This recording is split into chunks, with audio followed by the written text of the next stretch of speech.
ஆறுகர் ஒரு முறையோ எந்த குறை கிடைத்தது?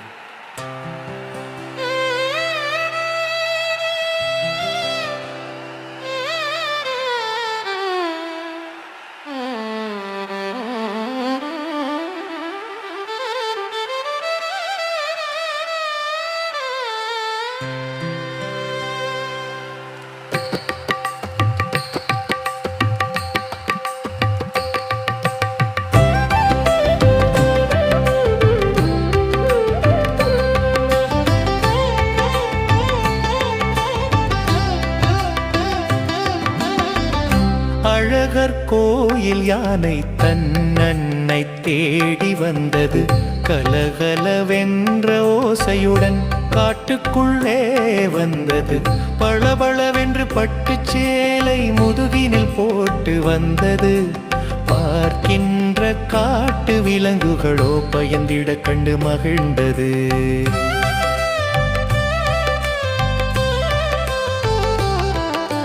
குழந்தைகள் கண்டு வியப்பது போல விலங்குகள் விழிப்பதைக் கண்டவுடன் குதூகலமாய் காலையாட்டி பிளிரிய பலமாய் சிரித்தது. தளதளவென்று வளர்ந்த தென்னை மட்டையை பறிந்திட முயன்றது. நிலவு பிறந்திட இருளும் சூழ்ந்திட செய்வதறியாது திகைத்தது.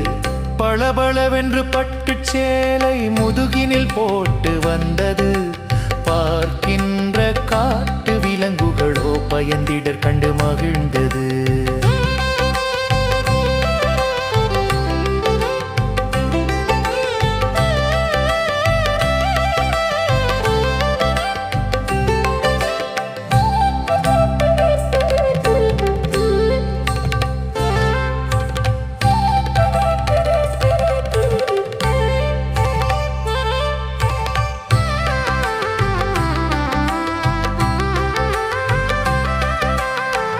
வளர்த்த பாகன் தந்த உணவை தின்று வாழ்ந்த பழக்கத்தால் வளர்ந்த மட்டையை பறித்திடும் வழிமுறை தெரியாமல் விழிப்பிதுங்கியே அமைதியாய் நின்றது.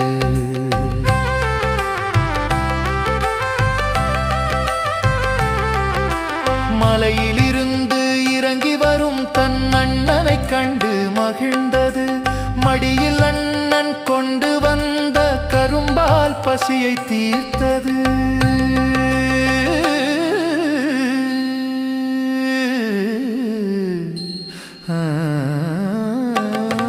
பளபளவென்று பட்டுச் சேலை முதுகினில் போட்டு வந்தது.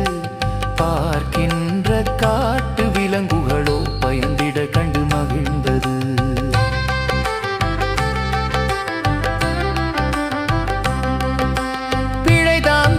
வாழ்ந்த விதம் என்ற உண்மையை உணர்ந்து கொண்டது. பிறர் துணையின்றி இனிமேல் வாழ்வதற்கு மனதால் உறுதி கொண்டது.